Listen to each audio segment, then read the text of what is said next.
Just like any well-written light novel, it starts by pointing out the main character is normal in everything so the average viewer can self-insert. And by average viewer, I don't mean normies, since those tasteless fools can't comprehend the depth of light novels and make fun of otakus for not getting them. This is why the main character further proves he's normal, for an otaku, by never having a girlfriend. This is so relatable, it's real and it happens all the time, 10 out of 10! Does he have any other features that define his personality and make him more memorable?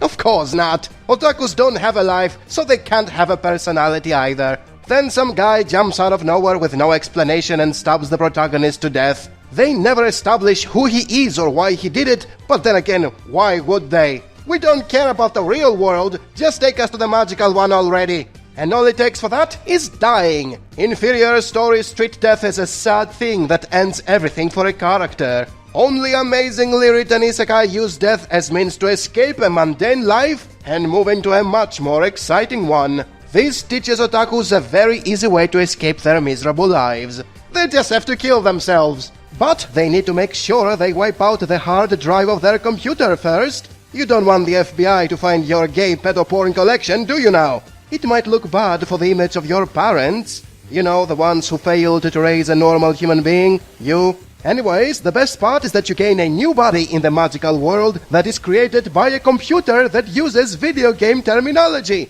Because when you are an otaku, that is the only way to explain how living beings function. After all, the closest connection you ever had with reality is through video games, so it all makes sense. Your computer is your girlfriend, and you are fated to die a virgin. But it's okay, you can always choose the sexual predator skill in the magical world, with which you can screw every girl you see. That's right, every otaku can kill himself and wish to be reincarnated as a serial rapist, the most commonly found character in a light novel. Now that's what I call quality writing. After you're taken to the magical world, you get the best part in any light novel. Ridiculously long infodumps about how the video game, cosmos, functions. Who cares about characterization, lore, culture, history, or any other boring feature of a setting? Like any proper story, the only thing you need is endless infodumps about video game terminology. And obviously you are no longer an average human anymore. You are a super hacks being that levels up and gains abilities faster than anyone else. Don't bother yourself with how this is not balanced and can completely make the story fall apart. You deserve it more than anyone else who was working hard all his life to get somewhere because you really want to be on top. And screw every girl you see. Don't you just love it when fans of a show constantly make up reasons for why what they like is unlike anything else? In the case of this show, it's because the protagonist is a slime. Aha, see, that has never been done before. Did I mention how despite being the weakest monster of all JRPGs, he's actually more powerful than the gods? Or how he also turns into a cute girl early in the show? How original! Other than that, it's a typical isekai series that checks all the usual cliches in the book. A loser virgin from our world gets reincarnated in a different one that functions like a video game, where he is ridiculously overpowered, easily defeats all opponents, makes everyone his allies, and every female rushes to squeeze him between her huge melons. It's literally just another power fantasy for collar workers of Japan who wish they were the masters of their own world. The main hook of the show is the constant evolution of the slime's abilities and the growth of the society he builds every time he completes a quest, both of which are done in a breezy, wholesome way.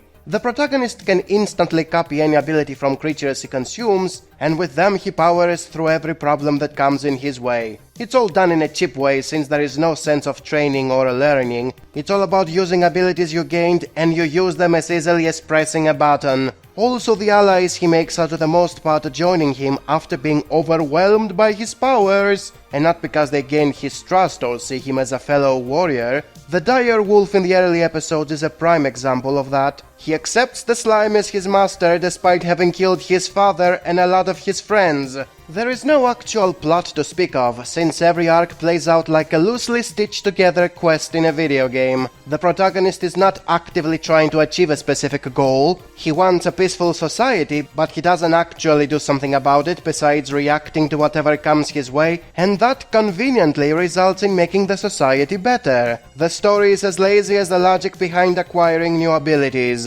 There are no interesting characters either, since they are all fairly one-note. Whatever powers they have are quickly eclipsed before the slime. Whatever background stories they have are quickly forgotten in favor of the next loosely stitched together quest that appears. Even the slime is not interesting as a character. He's just a carefree nice guy who has nothing to struggle towards, since he can easily overcome any problem with sheer power. Even when a demon lord that is stronger than him appears, he just befriends her by giving her food. And said demon lord is a bikini-clad loli. The author just doesn't give a damn. Despite all that, the show managed to win a lot of watchers by being a wholesome, civilization-building isekai. It works as far as escapism goes and, unlike most anime, doesn't break any rules or betrays its initial premise. It is a shameless empowerment fantasy from beginning to end, a thing which is not afraid to admit at every chance it can. Kudos for that, but it's definitely nothing great. My overview for the first season of the Slime Isekai was well received in every site I uploaded it, and yet there were a lot of people at Anime Planet who kept commenting about how wrong I was because I didn't rate the manga. Why should I? It was an overview about the first season of the anime, not a much later arc in the manga. Do I really have to point out how stupid this is? How would you feel if I was going on every person's review of the first season of The Promised Neverland, and I was telling them how wrong they are in everything they wrote because the manga is different later on? It's that sort of mental gymnastics that can make an average person to give up on reviewing because he wouldn't be able to tolerate the insanity of the fanboys. Luckily for you, I am not average, and I watched the next season where the big twist happened. And no, it doesn't contradict everything I said about the first season, because it's a different season and it's definitely not an ongoing manga. Holy crap, anime community, why do you suck so much? Anyways, what I had said in the first season was that it was a bland power fantasy about an overpowered protagonist who solves all his problems in a breezy, wholesome way. We're given this impression of happiness. Even though some bad things are gonna happen, nothing too bad's gonna happen. Everything will work out in the end. He does the same for half of the second season as well, until a bad guy cancels his Huck's powers with a barrier, and a lot of his allies get killed by an invading army. Like, did that just happen? Things are no longer hunky-dory. He has to take his position more seriously. He has to realize he can't solve every problem with Huck's powers, and he has to accept that he can't save everybody all the time. This is definitely going to lead to some interesting development for Tempest as a nation, but also Rimuru's character. This sounds like a great twist, and all the author had to do was not to go back to the bland power fantasy. And then he goes back to the bland power fantasy and completely destroys the twist, thus making the show even worse than it was before, because now it comes off as pretentious. The only thing that the protagonist had to do was to get even more overpowered. The invading army that seemed unstoppable was easily annihilated by his Huck's powers, and all his allies who died were magically brought back to life. And there's going to be a lot more issues at hand because of the way they probably are going to react. Hooray for taking things more seriously when there is still no tension or negative consequences. The fanboys of this bland power fantasy will insist it's deep because he was forced to kill a lot of people and to be more serious here on. He now realizes, thanks to his actions, thanks to him being very naive and not really looking at everything with a very critical viewpoint, it's resulted in what has happened. But who gives a damn when he can easily solve every problem with his completely broken powers and to drag a ball back to life anyone who died? Being even willing to take and get rid of over 10,000 people to actually achieve the rank of Demon Lord says enough about his current state as a person. Oh, and as for the part where he's forced to kill people in order to protect his friends, did everyone forget the hundreds of creatures he has killed already? Including the father of the wolf who carries him around like a pet? How this is going to have a, an effect on his psyche, his mental state. Therefore, nothing really changed, and all those idiots who were making fun of me for not reading the manga when I was reviewing the anime were full of crap. The show is still lazily written, it's nothing special, it's a run-of-the-mill trash isekai for people who hate their lives and want to escape in a video game where they are amazing and solve all their problems without having to actually work hard or sacrifice a thing. For a much better version of the same supposed twist, buy my book! I also have a guy who becomes a leader and who doesn't have hack superpowers for wiping out entire armies, nor he can resurrect anyone he likes whenever he feels like it. Just very curious now where the story wants to take this. How far is the writer willing to push where the story is at right now? It's what the author of the slime isekai can only dream of writing, because all he cares about is creating a bland power fantasy for gamer dorks who will rush to defend his trash by making fun of anyone who didn't like the anime because he didn't read the manga. Defenders of this trash, you all suck, and I am both a better analyst of anime and a writer of better fiction. The third season of the slime isekai has been nothing but people sitting on tables and talking endlessly about what is happening and what they plan to do. There is nothing happening on screen, the animation is cheap, people are bored out of their minds.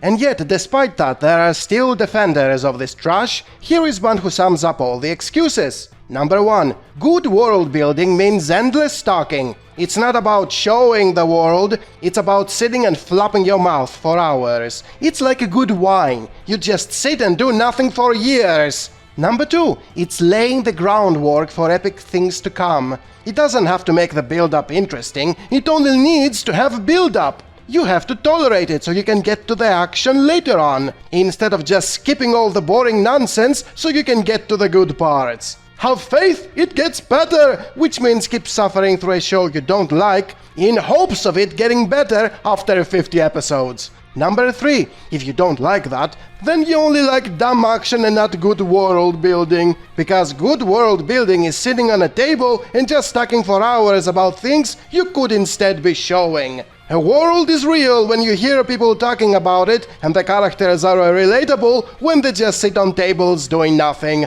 Number 4, don't listen to the naysayers because they only want action and don't care about the depth of the story. And by depth they mean a generic isekai about an overpowered chill guy having wholesome adventures with zero tension as he builds up a nation with no effort and amasses a harem of cute girls. And number 5, this season is fantastic, there is nothing wrong with it, and you should just shut up and be happy about it! Because it will get good after 50 episodes, the world building is fantastic, and you should ignore the haters because the slime isekai is a masterpiece! I wish I could show you data where people aren't buying this excuse, but I can't. The numbers show more people are watching the slime isekai, a show where nothing happens for a dozen episodes, than My Hero Academia, the gold standard for anime. Even the average score is higher and it's over an 8. People don't want to see the world, they don't want to see the action, they just want to hear the characters yapping about stuff we never see while nothing is happening. Just look at One Piece. It's been 3 months of Vegapunk just standing still, flapping his mouth and shaking that ridiculous tongue of his, just blubbering about events and locations we never see, and everyone is pleased about it. Because they can theorycraft. Anime no longer have to show anything. Good exposition is not about animating stuff instead of just talking about them. Just have characters doing nothing besides talking. Now that's what good world building is all about. And if you don't like that, you're a dumb monkey who just wants explosions. Or you never read a good book in your life, you have no idea what good exposition is all about, and your bar is really low. Reading the reviews on this season gave me a migraine. Seriously? They were just talking how boring, get on with the fights and action. As if the fights that have gone down would make any sense whatsoever without 4 hours of people sitting down and explaining who these new characters and locations are. This season is amazing. In 4 hours there has been talking and talking and talking and more talking. If your attention span is that limited, go watch Solo Leveling on Demon Slayer, you plebs. And stop rating one of the best isekai animes of all time 1 out of 10 just because you have ADHD. Talking and talking and talking is amazing, okay? Why do you expect animation to have any animation? Jeez!